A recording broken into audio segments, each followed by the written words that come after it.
In our house, Daniel's name echoed through the walls like a song on repeat. If he coughed, my mom would whip up fresh ginger tea. If I had a fever? "You'll be fine by morning, take a nap." His report cards were framed. Mine got misplaced under stacks of junk mail. It wasn't dramatic.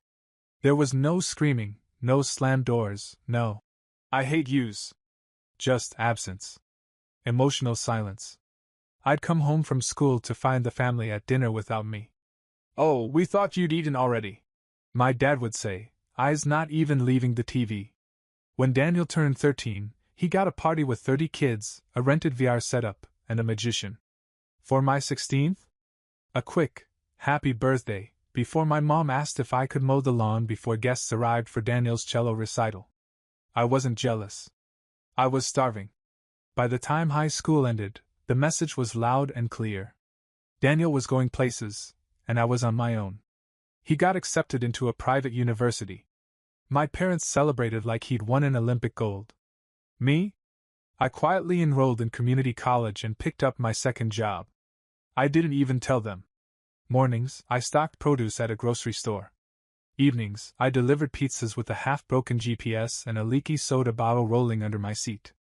I became best friends with parking lots. Nights when I couldn't afford the gas to get home, I'd curl up in the back seat of my dented Civic, hugging my backpack and trying to ignore the buzz of mosquitoes and the ache in my lower back.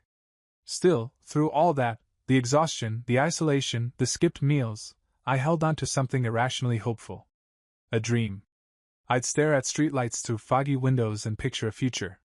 One where I had a real job, maybe an apartment with peeling paint but working heat, and a dog that didn't care about my bank account. I wanted peace more than success. But success wouldn't hurt. I kept grinding, semester after semester. My grades weren't bad, but between shifts and sleep deprivation, they weren't stellar either. I never expected a miracle. I never thought anyone would save me. Then came the weirdest Tuesday of my life. I was halfway through a shift, double-parked outside a dentist's office, balancing a pepperoni pizza in one hand and a 2-liter in the other, when a sleek black BMW rolled up behind me.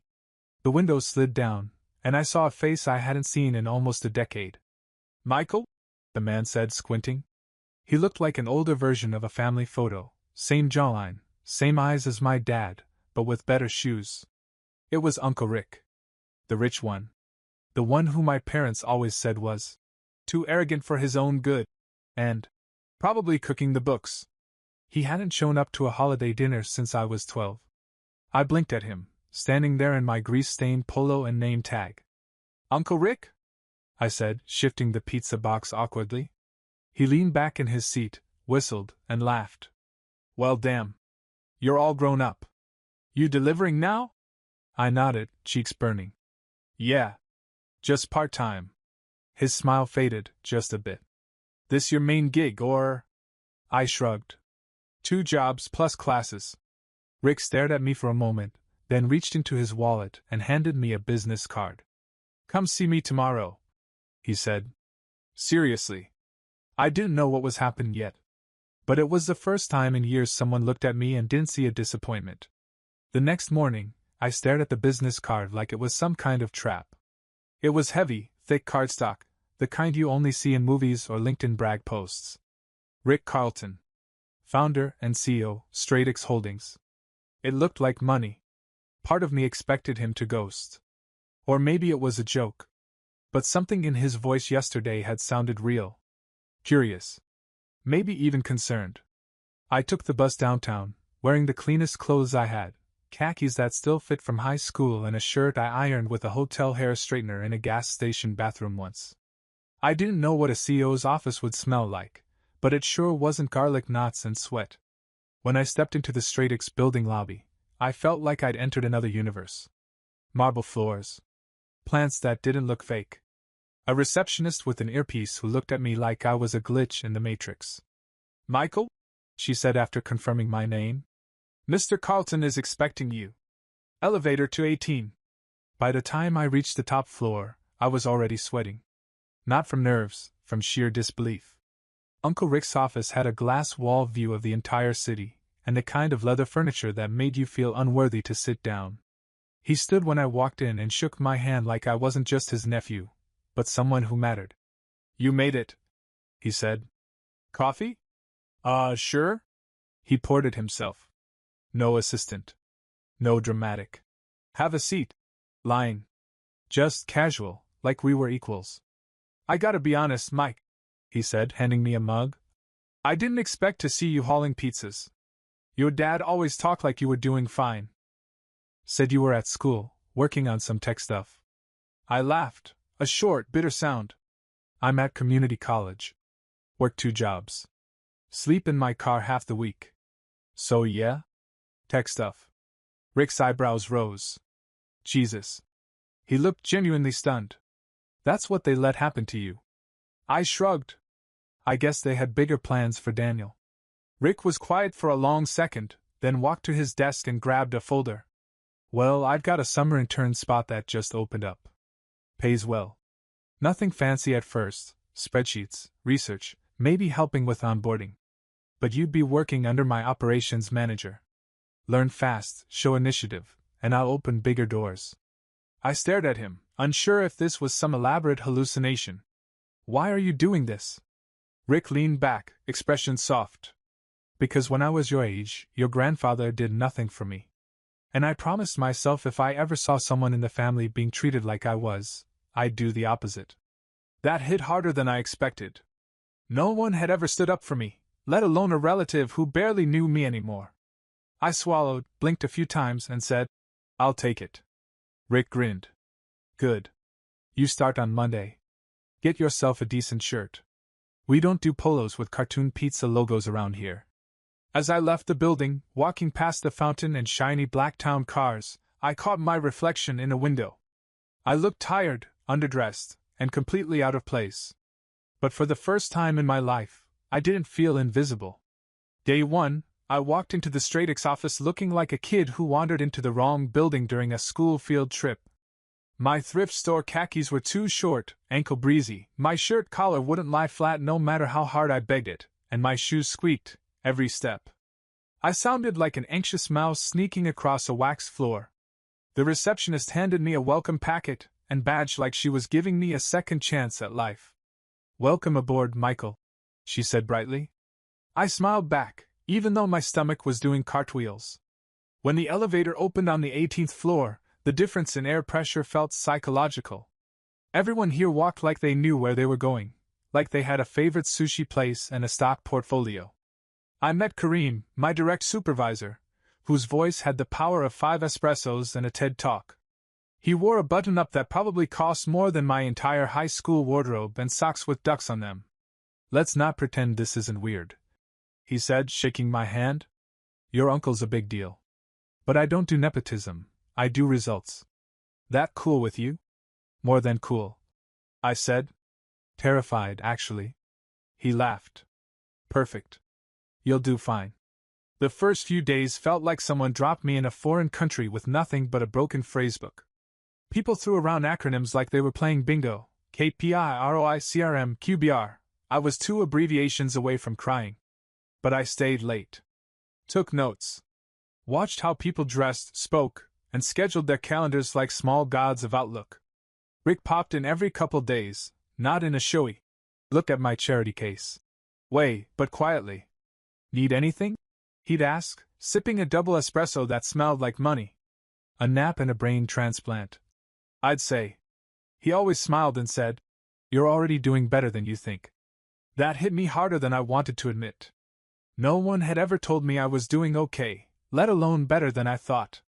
From my parents, I was used to hearing things like, "Try harder," or "Daniel would have done it faster." By week 2, something weird happened. I started to like being here. I started to belong. Kareem gave me real projects, not just coffee runs or printer duties, but actual reports to prepare. People asked for my input. One senior analyst even complimented how I formatted a dashboard. I wanted to frame the email. I moved out of my car and into a tiny shared apartment above a bookstore that smelled like dust and old dreams. The first night I slept on a mattress, a real mattress, I cried. Not because I was sad, but because my back wasn't screaming in agony for the first time in months. One night, inspired and maybe a little cocky, I posted a photo on LinkedIn. Just me at my desk, smiling like a sleep-deprived gremlin in a discount button-up. The caption read, Day 30. From sleeping in my car to starting a new chapter. Long road ahead, but finally moving forward. I didn't tag Rick. I didn't at the company. Just a simple, quiet win. The algorithm had other plans. It went modestly viral. Apparently, people love a good underdog story. A recruiter commented. A former professor messaged me. A stranger offered to buy me lunch just to hear the rest of the journey. But the message that made my heart freeze? A text from my mom. Michael, is it true you work for Rick? We saw a post. Why didn't you tell us? I stared at the screen like it had insulted my ancestors. Then the second message. Daniel's asking? He feels really hurt that you didn't share this with us. Right. Daniel feels hurt. However would the world survive? I didn't answer. Not yet. I was still trying to figure out how I felt, and whether they actually missed me, or just missed what I was becoming. The day after my mom's Daniel feels hurt text, I got a friend request from her on LinkedIn. She hadn't acknowledged my existence on social media for years. Her profile still had one of those default gray silhouettes, and a bio that said, Proud mother of Daniel Blueheart. No mention of a second son. Then came the messages. So proud of you, sweetheart. We always knew you had potential. You should come for dinner soon. It's been too long. Daniel just launched his campus app. You two could work together, maybe pitch it to your uncle? That last one made me laugh out loud. Like, full-bodied wheezing laugh. Daniel, who once said I smelled like poor, now wanted my help getting his glorified homework assignment in front of Rick. Meanwhile, I was buried in real work. Kareem had looped me into a vendor negotiation, and Rick had started forwarding me emails directly, not just intern tasks, but actual decisions to weigh in on. One afternoon, he waved me into his office after a meeting and pointed to a flowchart I'd submitted. You ever think about full-time, Mike? Post-grad? I blinked. I mean, yeah. But I didn't think I was ready. Rick leaned back, one eyebrow raised. Most people aren't. You learn by doing. But you've got a good head and a sharp eye. You work like someone who's been counted out, and knows how to count himself in. That line? I wanted to tattoo it across my ribcage. I left his office that day with an offer letter for a permanent position after graduation. Mid-level ops analyst. Actual salary. Health benefits. Paid time off. I held the paper like it might vanish if I blinked too hard. The next weekend, I went back to my old grocery store. Not to work, just to remember. I bought a soda from the vending machine in the break room and sat where I used to cry between shifts, staring at my name badge, wondering if I'd ever be more than a placeholder in someone else's success story. Now I had my own story. But the family kept poking at the pages. My dad emailed me, which in itself was a miracle since I'm 90% sure he thinks computers are just TVs with typing. The message was short. We're glad you've pulled yourself together. Maybe it's time to let bygones be bygones. Come home for Daniel's birthday this Sunday. He'd love to see you. Of course he would. Especially if I showed up in business casual and dropped phrases like Q3 projections and strategic partnerships. I could practically hear the conversation already. Wow, Michael's really turned things around. Yeah, working for Rick of all people. I guess he's finally useful. We always said he just needed a little push. They didn't miss me. They missed the version of me they could now show off at parties. And here's the thing, I didn't know them a single thing. I wasn't the scared kid hoping for scraps of attention anymore. I had a job. A home. A mentor who actually gave a damn. And for once in my life, I had a spine that wasn't made of apologies. When Sunday came, I didn't go to Daniel's birthday. I went for a walk with Rick instead. We got coffee and sat by the water. He didn't push. He just listened. You don't have to let them back in, you know, he said eventually. Blood's not a free pass to your peace. I nodded slowly, my hands wrapped around a paper cup of something overpriced and pumpkin-spiced. I know, I said. I just never thought I'd be the one with the choice. The week after Daniel's birthday, I received a text from him. That alone was weird. Daniel had barely acknowledged me outside of group family chats, the kind where I was usually the only one who didn't get a reply. His message was civil. "Hey man. Long time. Saw your post. Proud of you.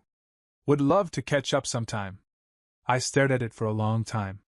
No typos, no emojis, just that quiet, calculated tone of someone who was about to ask for something. I didn't answer right away. 2 days later, he followed up. "You know, I've been thinking, maybe we could grab lunch? I'd love to hear how you got in with Uncle Rick. You always had a good head for systems stuff." That part made me laugh. Daniel used to say, "I don't do spreadsheets, that's Mike's thing." In the same tone someone might use to say, "I don't do meth." Now he was calling me a systems guy. I asked Rick about it over coffee. "He's reaching out," I said. "Should I respond?" Rick stirred his espresso and gave me the kind of look therapists probably charge $200 an hour for. "Do you want to?" he asked. That was the hard part. A year ago, I would have said yes in a heartbeat. I'd have crawled through glass just to hear Daniel say something nice. But now I could hear the gears turning behind his words. "I think he wants something," I said finally. Rick nodded. "Probably. People don't like watching someone they underestimated succeed. Makes them uncomfortable." I didn't reply to Daniel. I didn't need to. But the silence didn't last. A week later, my mom called. This time, it wasn't just polite curiosity. Her voice had a rehearsed tone, like she was trying to sound casual and in the know, but kept tripping over her own intentions. "So," she said, "your father and I were talking, and we just think it's amazing how far you've come. You've really grown up, Michael." "Thanks," I said cautiously. "And, well, Daniel's startup is entering this crucial growth phase, you know? He's built such a brilliant app. It connects students to freelance gigs in real time. It's just so modern. Anyway, he's looking to pitch it to real investors. And since you're working with Rick..." There it was. I let the silence hang. "I don't make investment decisions, Mom." "Oh, of course not, but you could, mention it to Rick. Just pass it along. Family helping family. Family helping family. The same family that once forgot to pick me up from school because Daniel had a dentist appointment. The same family that told me to figure it out when I couldn't afford textbooks." I ended the call politely. Then I put my phone on silent and stared out my apartment window for a long time. I was tired. Not in the physical way I used to be, running on 3 hours of sleep and 2 jobs, but tired of being treated like an asset now that I had value. At work, I was thriving. Kareem trusted me with a vendor onboarding project that directly impacted our Q4 operations.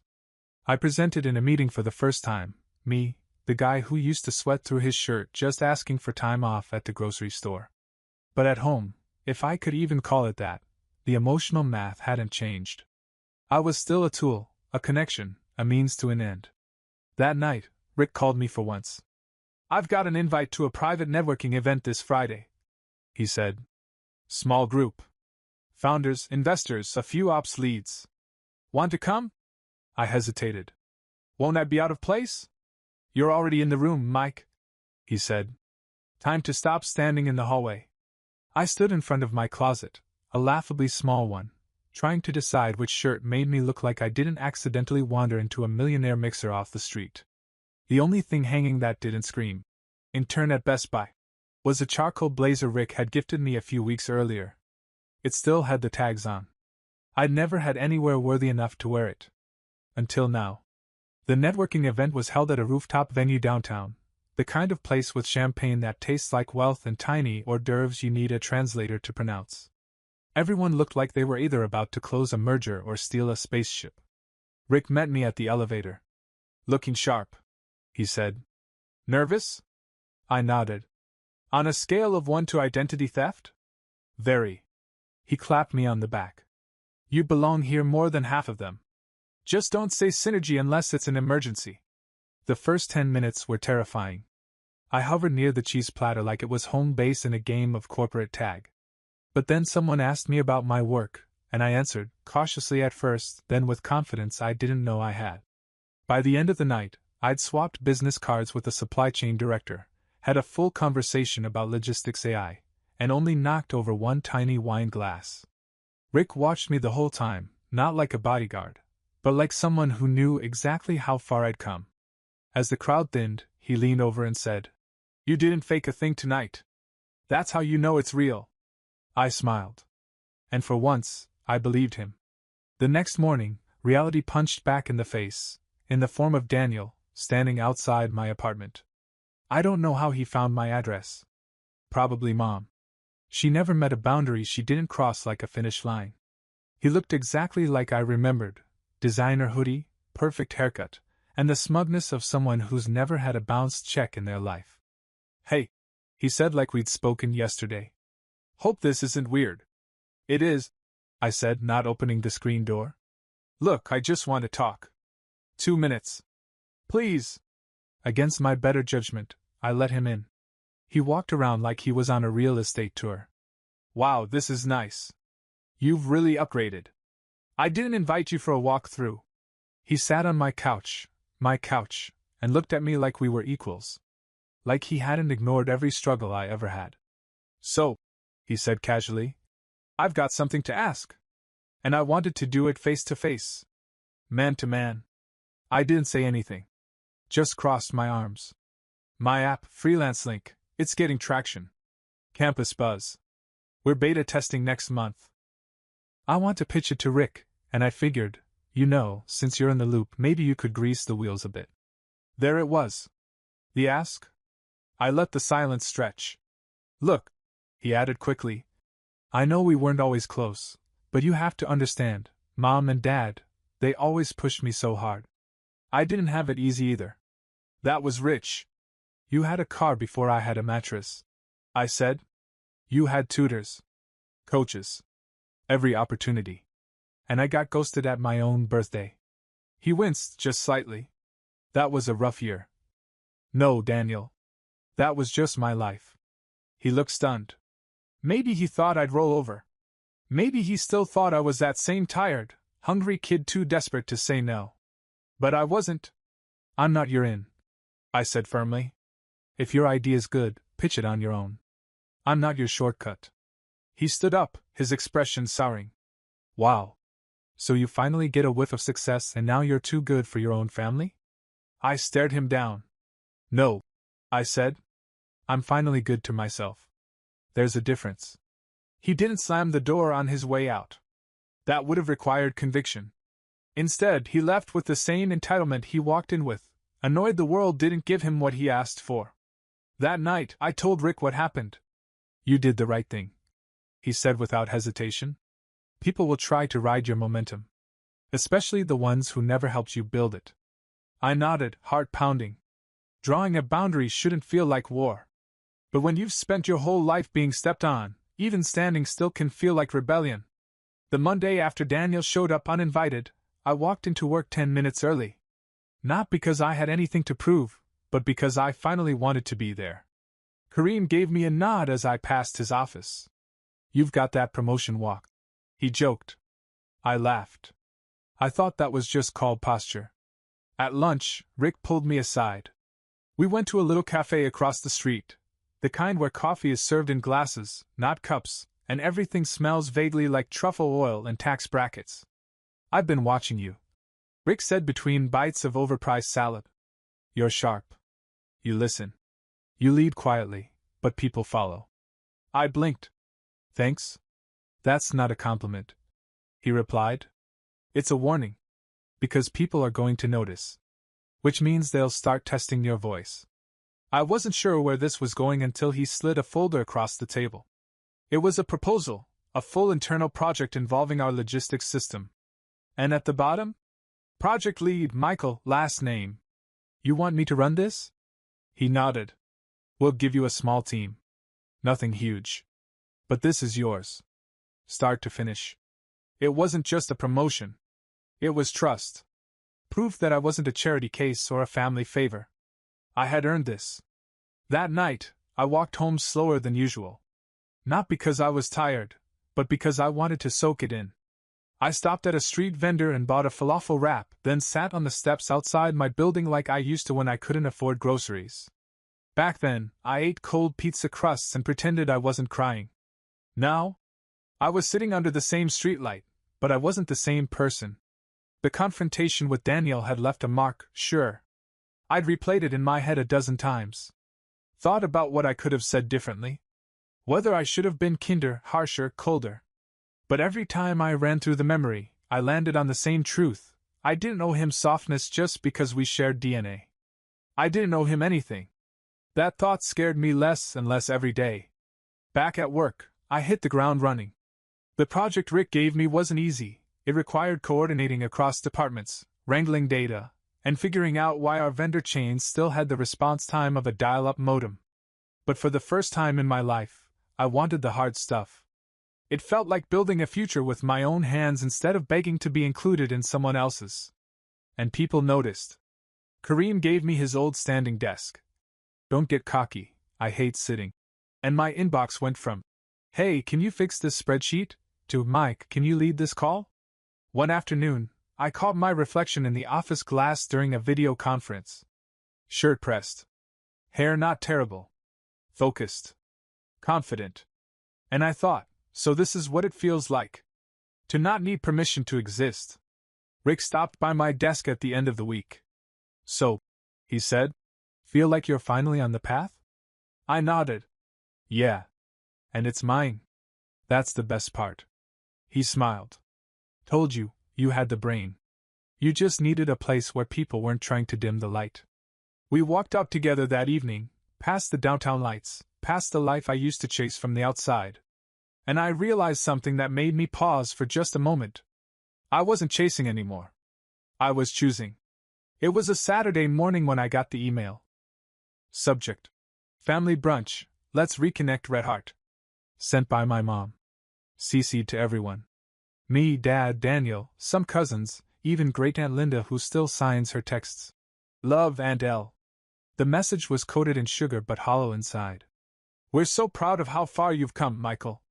We'd love to have you over, celebrate your success, and just be a family again. No pressure, just brunch and love." I sat there, coffee in hand, rereading the words like they were part of a script I wasn't interested in acting out anymore. The timing was perfect. I just wrapped up the logistics project, ahead of schedule, with glowing feedback from 3 departments. Kareem gave me a fist bump that actually turned into a hug, and Rick, well, he just nodded and said, "I knew you would. I'd never been anyone's. I knew you would. Before." And now here was this email. Like none of it, the years of silence, the dismissiveness, the suddenly opportunistic affection, ever happened. I didn't reply right away. I went for a walk. Bought myself a ridiculous pastry from a downtown bakery just because I could. Sat in the park, watching joggers go by with earbuds and perfect lives. Then I went home and opened a blank reply.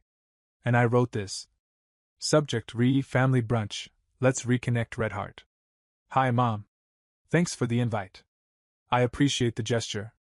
But I think what you're hoping to reconnect with isn't really me, it's who I've become. And while I'm proud of who I am now, that version of me wasn't built with your support. He was built in spite of your absence. I'm not angry anymore. I'm just done handing out access to people who only show up when it's convenient. I won't be attending brunch. Not because I'm bitter, but because I'm busy building a life where I don't have to wonder if I matter. Tell Daniel good luck with his app. Michael. I didn't wait for a reply. I didn't refresh my inbox. I didn't even save a copy in my drafts. I hit send and closed my laptop. That night, Rick and I went out for drinks. Nothing fancy, just a corner bar with strong coffee and stronger opinions. We didn't talk about the family. We didn't need to. Instead, he raised his glass to me. "To the guy who rewrote his own story," he said. I smiled, tapped my glass to his, and said, "To the people who thought they could write me out of it."